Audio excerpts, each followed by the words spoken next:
این ویدیو قسمت دوم از سری آموزشی حروف انگلیسیه که توی قسمت اول حرف A رو با هم دیگه آموزش دیدیم و توی این قسمت قراره حرف B رو با هم دیگه یاد بگیریم که شما میتونین به صورت آویز کلید، آویز از کیفتون و یا هر جایی که دلتون میخواد استفادهش کنین و مخصوص قشنگاییه که حرف اسمشون با ب شروع میشه. اگه شما حرف اسمت با ب شروع میشه توی کامنت ها بهم بگو اسمت چیه و مرسی که با لایک و کامنتاتون بهم انرژی میدین. بریم که ویدیو رو شروع کنیم.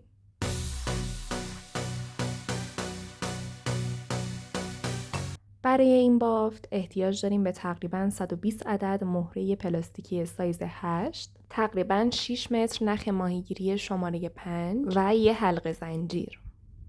برای شروع تقریباً 150 سانت یا اندازه 2 دست باستون نخ جدا کنید. داخل نختون 4 تا دونه مهره بندازید.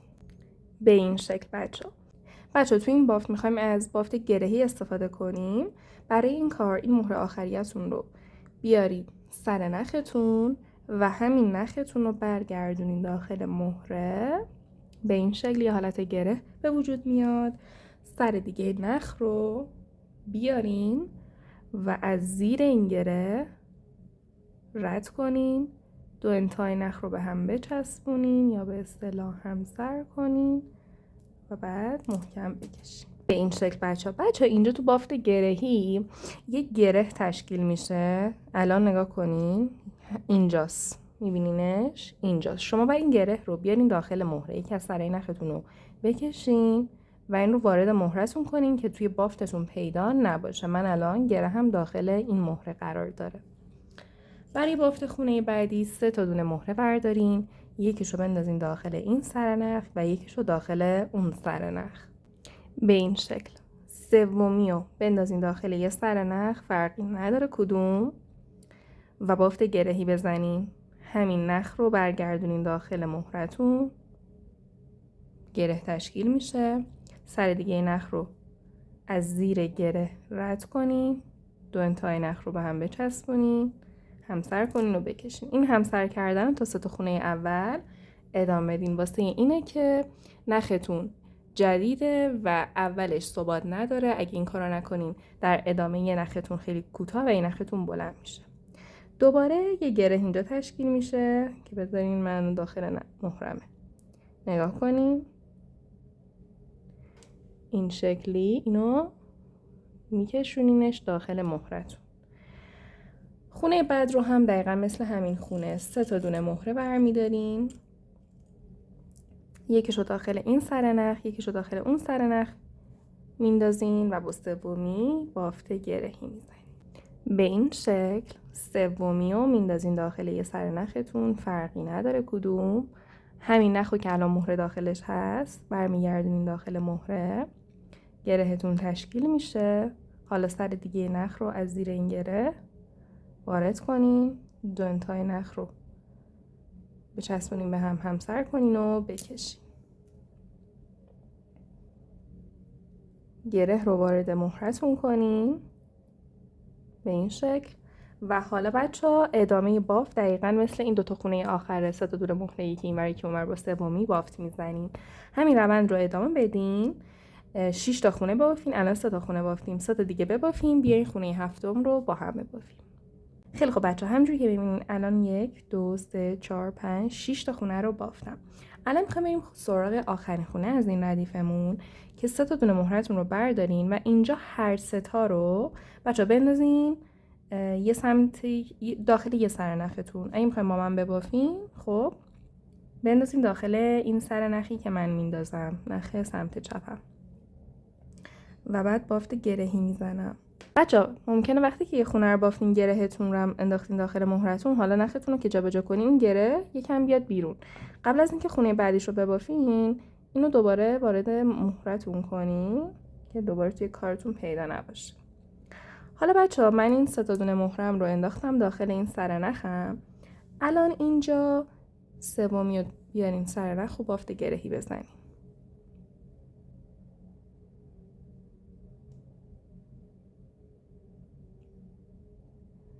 از خونه 4 به بعد لازم نیست دیگه همسر کنین، همین شکلی بکشین. به این شکل گره رو میبرم داخل مهرم و اینجوری این قسمت از بیم تشکیل شد. خب بچه الان در ادامه 2 تا خونه دیگه به این شکل دقیقا ببافیم. این شکل نگاه کنین. دوباره یه مهره داخل این سرنخ، یه مهره داخل اون سرنخ و با سومی ببافیم.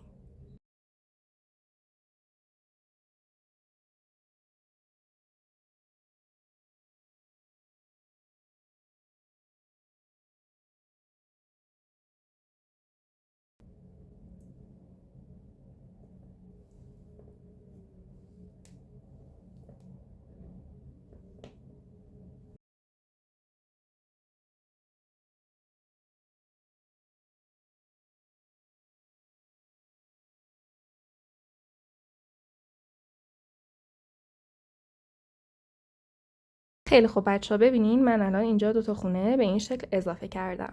الان میخوایم خونه بعد رو ببافیم. بچه ها برای خونه بعد 2 تا دونه مهره برداریم و الان بچه ها ببینین یه نخ داریم به سمت این قسمت بافتمون و یه نخ داریم به سمت خلاف این قسمت. خب اینجا 2 تا دونه مهرتون رو بندازین داخل این نخه که خلاف این قسمت هست.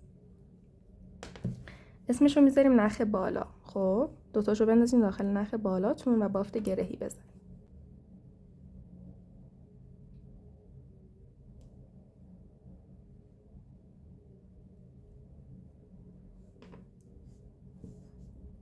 به این شکل بچه‌ها. الان دوباره میخوایم یه خونه 4 تایی ببافیم. 3 تا دونه مهره بردارین، یکیشو داخل این سرنخ، یکیشو داخل اون سرنخ بندازین و با سومی بافت بزنین.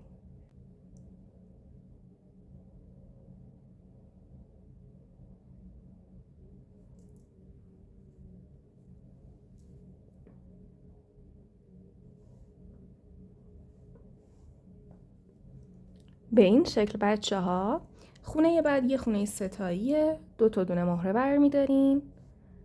هر 2 تا رو میندازین داخل این نختون که خلاف این قسمت بیتون هست و میبافین. نگاه کنین. میبافین یعنی چی؟ این خونه آخریه رو نگه میدارین. دقیقاً همین نخ رو برمیگردونین داخل مهره و بافت گرهی میزنین. هیچ فرقی نداره، فقط تعداد مهره ها متفاوته.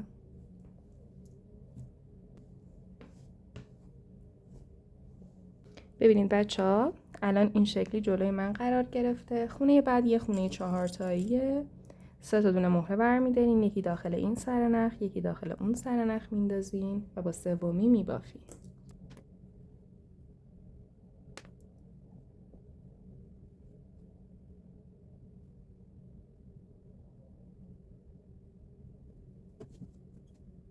به این شکل خونه 4 تاییمون تشکیل شد. خونه بعد دوباره یه خونه 3 تایی، 2 تا دونه مهره برمیدارین و هر 2 تا رو میندازین داخل این سرنخ که خلاف این قسمت بیتون هست و میبافین.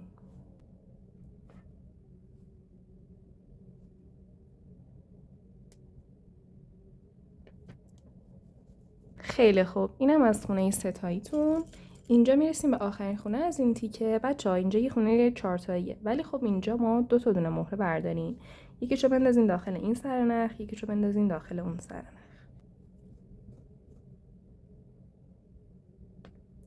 ببین بچه این شکل جای خودتون قرار بدین و حالا این 2 تا مهره که اینجاست، مهره سوم رو قراره از این مهره‌های این قسمت از بیمون استفاده کنیم. خب حالا کدوم؟ نگاه کنین. از این پایین بشمارین. خونه اول، خونه دوم، خونه سوم، این خونه چهارم، این مهرهش. خب قراره از این مهره به عنوان مهره سوم استفاده کنیم تا این قسمتمون بس شه به این قسمت. خب اینجا بچه‌ها این نخ سمت چپتون رو از این سمتش رد کنین. خب این شکلی. حالا اینجا میخوایم بافت گرهی بزنیم. به چه شکل؟ همین الان این نخ رو برگردونین داخل همین مهره، بکشین. این گرهمونه. اون سر نخ رو از زیرش رد کنین. میبینین این گرهه، از زیرش اون یکی سر نخ رو رد کنین و به این شکل. حالا اون یکی سر نخ رو هم بگیرین و بکشین.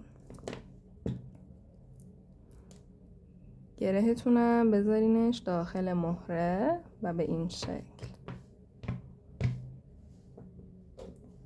این قسمت از بیمون تشکیل شد، هلال اولش. خیلی خوب بچه‌ها، حالا ما میخوایم این نخمون رو بیاریم به یک موقعیتی تا بتونیم اون هلال دوم رو هم ببافیم. بچه اینجا میتونین نختون رو رد کنین بین کل کار و بعد نخ جدید اضافه کنین تو اون موقعیتی که الان قراره بهش برسیم که الان بهتون میگم.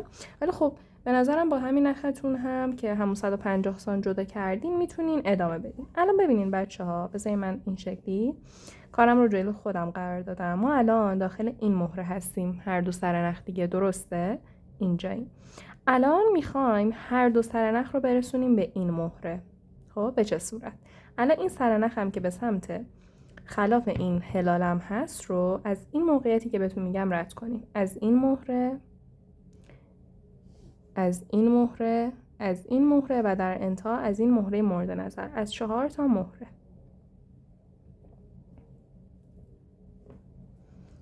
فقط اون سرنخ رو بگیرین که گره الان اینجا جابجا نشه. خب الان گرهتون تکون میخوره. خب این سرنخ رو محکم بگیرین و بعد اون سرنخ رو رد کنین که گرهتون ثابت بمونه.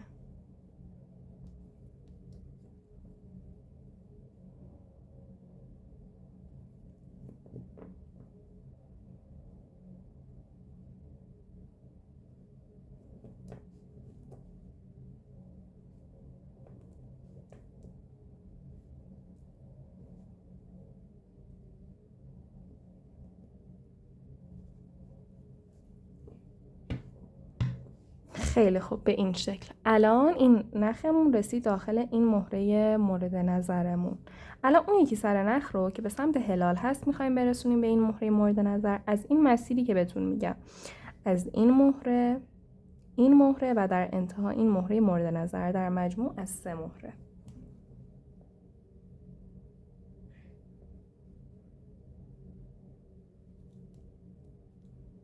اینجا دیگه لازم نیست جایو بگیرین، گرهتون تقریبا ثابت شده.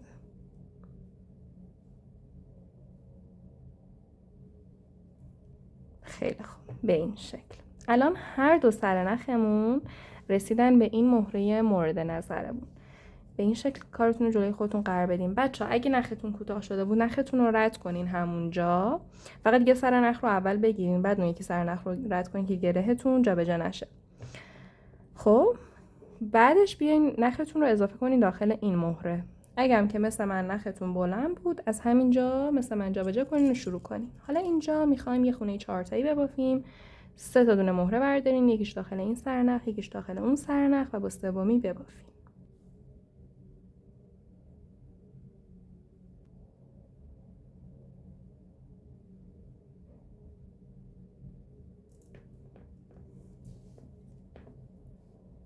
به این شکل اولین خونمون اینجا تشکیل شد. خونه بعد یه خونه 3 تاییه. 2 تا دونه مهره بردارین و الان ببینین این سرنختون رو کنین. این سرنخ پایینتون به سمت این قسمت از B هست و این سرنختون به سمت خلافش، سرنخ بالا. هر دوتا رو بندازین داخل این نخ بالا و ببافین.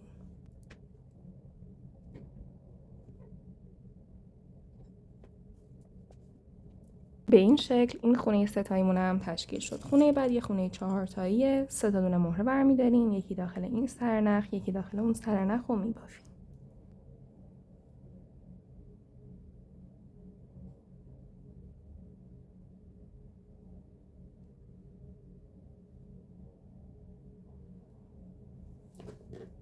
به این شکل این خونه 4 تاییمون هم تشکیل شد. خونه بعد خونه 3 تاییه.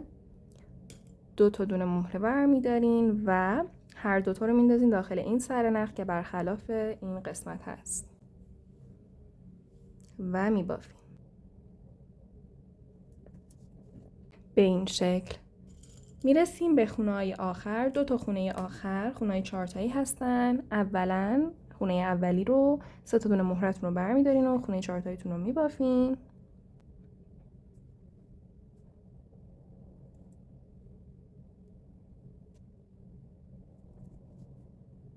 به این شکل بچه ها و میرسیم به خونه آخر. 2 تا دونه مهره برداریم اینجا، یکیشو داخل این سرنخ، یکیشو داخل اون سرنخ بندازیم. ببینید به این شکل. و الان اون سومین مهره رو میخوایم از این مهره کمک بگیریم. خب که یه سرنختون رو به این شکل رد کنین ازش، از این سمتش، و همین رو برگردونین دوباره داخل مهره. بافت گرهیتون رو تشکیل بدین. این گرهمون، حالا اون یکی سرنخ رو از همین گره رد کنین و بکشین. گره رو میبریم داخل مهرتون و به این شکل. بچه ها یک قسمت از بیتون به این شکل تشکیل شد. الان اینجا بچه ها باید نختون رو رد کنین تا کارتون ثبات بگیره و یکم محکم تر شه. خب برای این کار یه سرنختون رو محکم بگیرین تو دستتون. نگاه کنین من این سرنخم رو محکم گرفتم تا گره جابجا نشه. حالا با اون یکی سرنخ برین بین کارتون.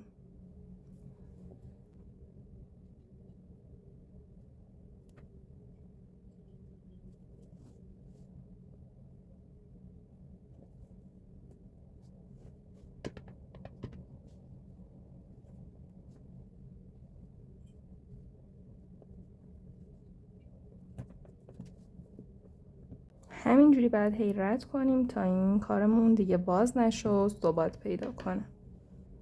قشنگ باید رد کنیم.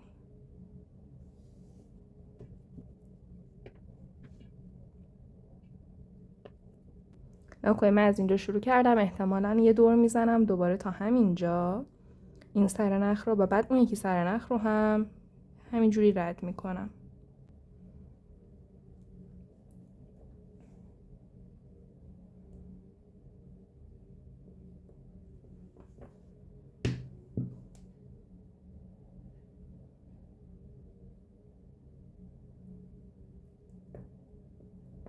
اینجا دیگه این گرهمون ثابت شد و میتونیم اون سرنخ رو فعلا ول کنیم و بعد کارمون رو ادامه بدیم. هم با این سرنخ قشنگ رد کنین، هم این سرنخ نکنین، این سرنخ رو هم.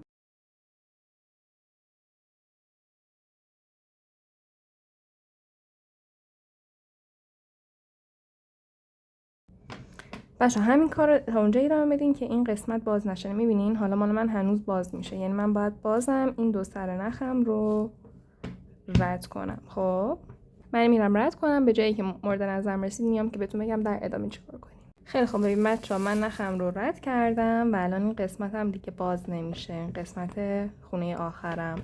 حالا اینجا باید 2 سرنخم رو از انتها بگیرم و بچینم به این شکل.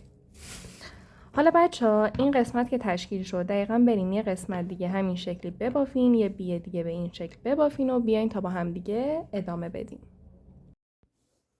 خیلی خب بچه‌ها ببینین من اون یکی بی رو هم بافتم و الان اینجا می‌خوایم چیکار کنیم؟ اینجا ما می‌خوایم این 2 تا بی رو این شکلی به هم دیگه وصل کنیم، روی هم دیگه به این شکل وصل کنیم و یه جای کلیدی و آویز بی داشته باشیم.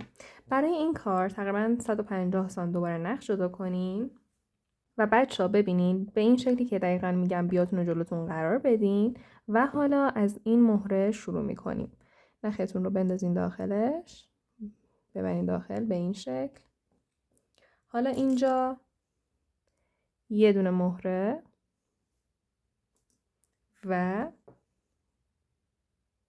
این آویز جاکلیدیتون رو بندازین و حالا همین سرنخ رو از این مهره، دقیقاً قرینه همین مهره‌ای که الان واردش هستیم، از اون بی رد کنیم به این شکل.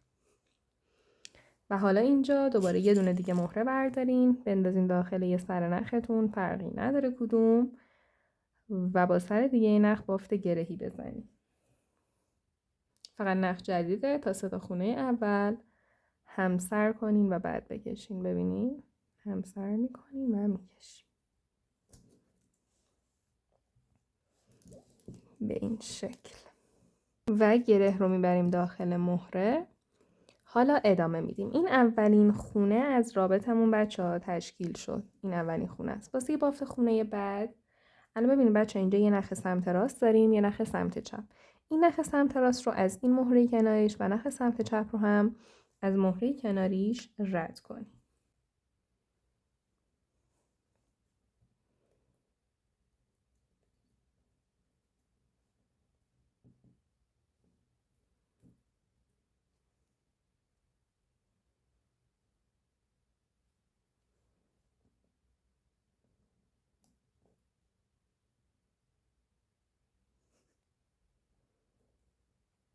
به این شکل حالا اینجا یه دونه مهره برداریم بندازیم داخل یه سرنختون، فرقی نداره کدوم، و بافت گرهی بزنیم، همسر کنین و بعد بکشین.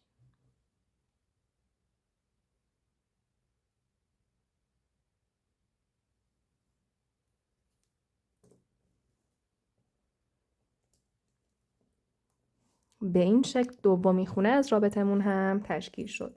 خونه بعدی رو دقیقا همین روتینی که این خونه قبلی رفتیم. نخ سمت راست از مهره کناریش و نخ سمت چپ هم از مهره کناریش رد میشه و با یه مهره بافت میشه.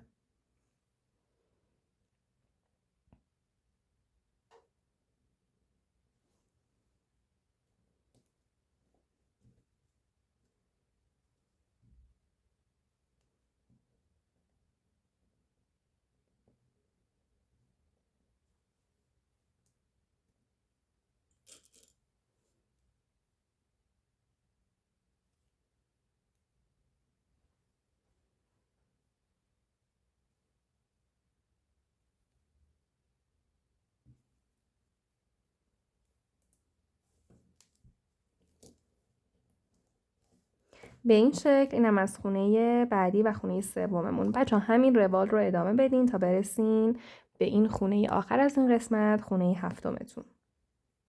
خیلی خب بچه‌ها ببینین من اینجا تا پایین رفتم، خونه هفتمم رو هم بافتم. ادامه کارم بچه دقیقا همون شکله، فقط زاویه عوض میشه. الان شما اینجا رو باید به این صورت کنین.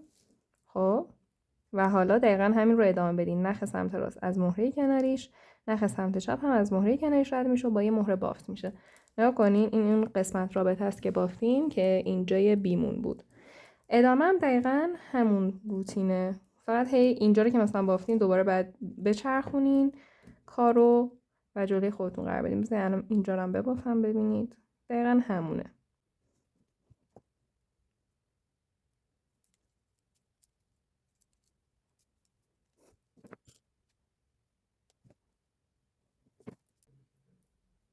خب ببینید اینم این خونه اینجا، همین رو ادامه بدین. این قسمت هم دقیقا همونه. نخ سمت راست از مهره کناریش، نخ سمت چپ هم از مهره کناریش رد میشه و همین روتین رو ادامه میدیم. من میرم ادامه میدم اینجا خونه آخر که همون نقطه شروعمون میشه. میبینمتون بچه ها. ببینین من رسیدم به این قسمت، گفتم بیام این تیکرم جلوی دوربینتون توضیح بدم. ببینید اینجاییم، این قسمتیم. خب اینجا بچه ها دقیقا همون شکلیه. نخ سمت راست و نخ سمت چپ از مهرهای کناریشون رد میشن، فقط ما اینجا میریم توی حالت داخل رفته است. الان ببینید این اون دوتا مهرهیه که قراره رد شیم.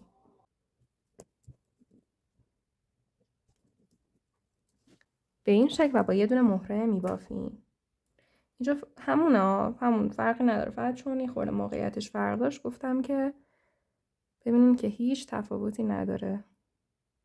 شما هر مرحله فقط مهرهای کناریتون رو پیدا کنین واسه هر نخ و ببافین. ببینید خونه چارتایی تشکیل شده. اینجا داخل حالت شکمه، داخل رفته این بیمونه. الان دوباره اینجا از این دوتا مهره کناری اینجا ردش میکنین و بافت رو ادامه میدین.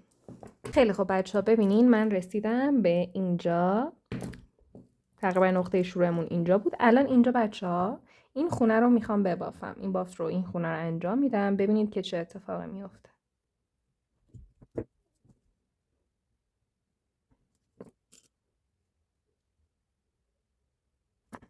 ببین بچه ها من این خونه رو که بافتم تکمیل شد، انگار این خونه آخرم رو هم تکمیل کردم. این 4 تا مهره رو میبینین، این خونه آخرمه و اینجا ولی این خطایی دیده. نگاه کنید این 4 تا مهره صرفاً کنار هم دیگه قرار گرفتن بدون اینکه اتصال نخی به هم داشته باشن. الان کاری که ما اینجا بکنیم اینه که یکی از سرای نختون رو نگه دارین که گرهتون بیرون نیاد و با سر دیگه نخ 1-2 بار یا هر چقدر که میخواین برین داخل مهره‌های این خونه. ببینید به این شکل.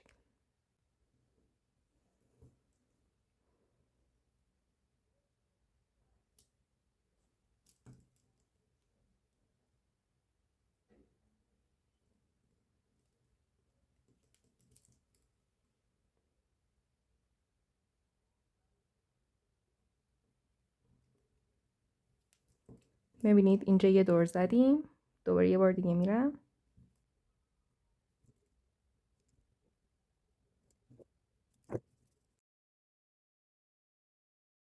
خیلی خوب بچه به این شکل. الان همونجوری که میبینین این 4 تا مهره با اتصال نخ به هم متصل شدن. الان کاری که باید اینجا بکنید اینه که بچه این اضافه های نختون رو بریم بین کل کار تا این قسمت محکم شه، باز نشه و یه ثبات نسبی کارتون بگیره. اضافیش رو ببرین و بیاین. خیلی خب بچه‌ها من نخم رو رد کردم و اضافیش رو قیچی کردم. اینم از نتیجه کار بچه‌ها. الان شما یه آویز و یه جاکیلی دیگه بیشکل دارین. اگه از این آموزش لذت بردین بچه‌ها میتونین این قسمت دوم از سری آموزشی حروف انگلیسی بود. حرف ایش هم آپلود شده که میتونین بریم ببینین و اینکه اگه از این آموزش لذت بردین احتمالاً از این 2 تا ویدیو هم که الان روی صفحه لذت میبرین و اینکه مرسی که تا آخر تماشا کردین. تا ویدیو بعدی خدا نگهدار.